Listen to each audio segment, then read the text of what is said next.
सभापति जी, मैं आपका बहुत आभारी हूं कि आपने मुझे Indian institute of management bill 2017 पे बोलने की अनुमति दी है। मैं हमारे प्रधानमंत्री श्री नरेंद्र भाई मोदी जी और हमारे विद्वान मंत्री श्री प्रकाश जावड़ेकर जी को बहुत ही धन्यवाद करता हूं कि भारत में आज 20 IIM है और मुझे इस बात का संतोष है, प्रसन्नता है कि जिस क्षेत्र का मैं प्रतिनिधित्व करता हूं वो IIM अहमदाबाद बहुत ही it's institute of national reputation है और इसका मुझे गौरव भी है।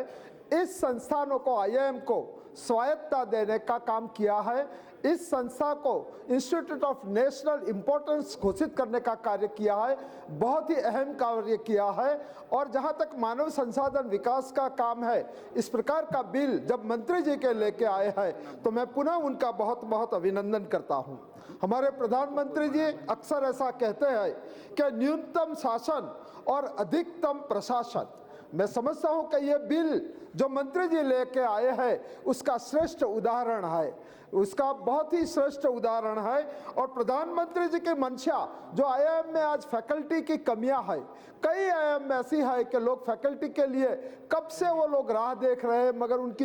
नियुक्ति नहीं की जाती है। ये बिल आने के बाद इसका बहुत ही फायदा होगा और इसका जो IIM है वो अच्छी तरह से एक ऑटोनोमस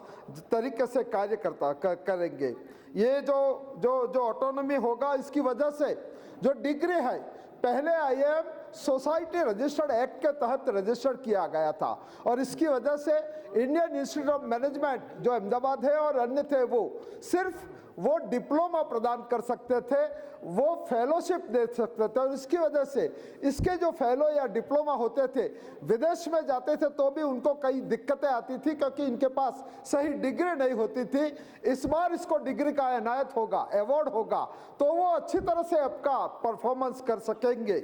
और उनको डिग्री दी जाएगी, डिग्री विल बी अवॉर्डेड, वो उनको PhD भी दी जाएगी। इस बिल की जो मैं विशेषता देखूं तो ये डिग्री प्रदान करेगा और इसके साथ IIM को जवाबदेही के साथ स्वायत्तता यानी कि ऑटोनॉमी मिलेगी। ये स्वायत्तता 3 प्रकार से होगी, एजुकेशनल स्वायत्तता होगी, एडमिनिस्ट्रेटिव स्वायत्तता होगी और इकोनॉमिकल स्वायत्तता होगी। जब ये तीनों स्वायत्तता इंस्टीट्यूट के पास आएगा तो बेहतरीन परफॉर्मेंस इंस्टीट्यूट के द्वारा किया जाएगा। संस्था के चेयरमैन और डायरेक्टर निर्देशकों का जो चयन होगा वो बोर्ड ऑफ डायरेक्टर की वजह से होगा और बोर्ड ऑफ डायरेक्टर में जो लोग होंगे उसमें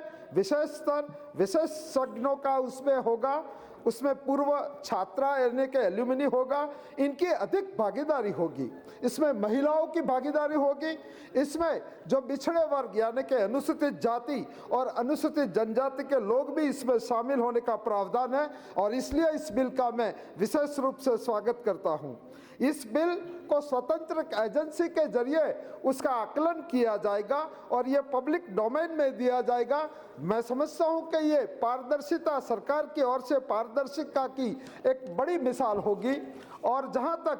इसका वार्षिक रिपोर्ट है वो पार्लियामेंट में रखी जाएगी और CAG द्वारा इनको ऑडिट किया जाएगा। ये भी बात बताती है कि ट्रांसपेरेंसी का इसमें ख्याल रखा गया है। जहां तक बिल में अनुसूचित जाति और जनजातियों का सवाल है, इसमें अनुसूचित जाति और जनजाति और अन्य जो रिजर्वेशन है वो इसके एडमिशन की प्रक्रिया में वो बरकरार रहेंगे और इसके लिए मैं सरकार को अभिनंदन करता हूं। मगर सरकार को मैं सभापति जी आपके माध्यम से मैं मंत्री जी से प्रार्थना करना चाहता हूं कि फैकल्टी में उनको लेने का प्रावधान है मगर फैकल्टी में उनकी जो भागीदारी होनी चाहिए, संविधान के तहत जो भागीदारी होनी चाहिए वो भागीदारी का उल्लेख नहीं है। मैं सरकार से प्रार्थना करता हूं कि इनकी भागीदारी के लिए कुछ इसमें प्रावधान किया जाए। जहां तक फीस का सवाल है, बच्चों को फीस का सवाल है, फीस जो अफोर्डेबल फीस, बच्चे जो गरीब जो पायदान से आते हैं वो लोग उसको अफोर्ड नहीं कर सकते हैं। हमें एक ऐसी मैकेनिज्म इवॉल्व करना चाहिए ताकि गरीब तबके के लोग भी उसमें फी भर सके और इंडियन इंस्टीट्यूट ऑफ मैनेजमेंट जैसी नेशनल इम्पोर्टेंस वाला इंस्टीट्यूट में वो भी अपना अभ्यास कर सके। दूसरी बात, जब नेशनल इंस्टीट्यूट ऑफ मैनेजमेंट की बात आती है तो ज़्यादातर हमारा ख्याल, हम तो इसमें लेमैन है, मगर हमारा एक मोटे तौर पर ऐसा ख्याल है कि ये इंडस्ट्री के लिए मैनेजमेंट की बात होगी, ये कॉरपोरेट सेक्टर के लिए मैनेजमेंट के बात होगी, ये बड़े बड़े सेक्टर के लिए बात होगी। भारत एक गांव में बसता हुआ देश है, गरीब है, गांव के लोग आते हैं। मैं मंत्री जी से प्रार्थना करता हूं कि अपने जो क्यूरिकुलम है, अपना जो सिलेबस है, वो देश की मिट्टी से जुड़ा हुआ सिलेबस करे, उसमें शिक्षा में मैनेजमेंट कैसा किया जाए, आर्थिक जो असमानता है इसके लिए किया जाए,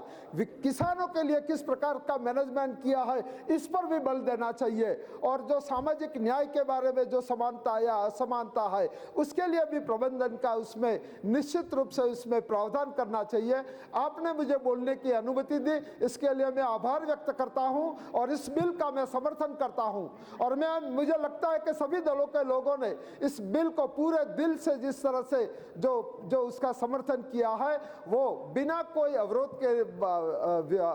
बजाय इस बिल को सभी लोग पूरा 100% सम्मति से पारित करेंगे। बहुत बहुत धन्यवाद।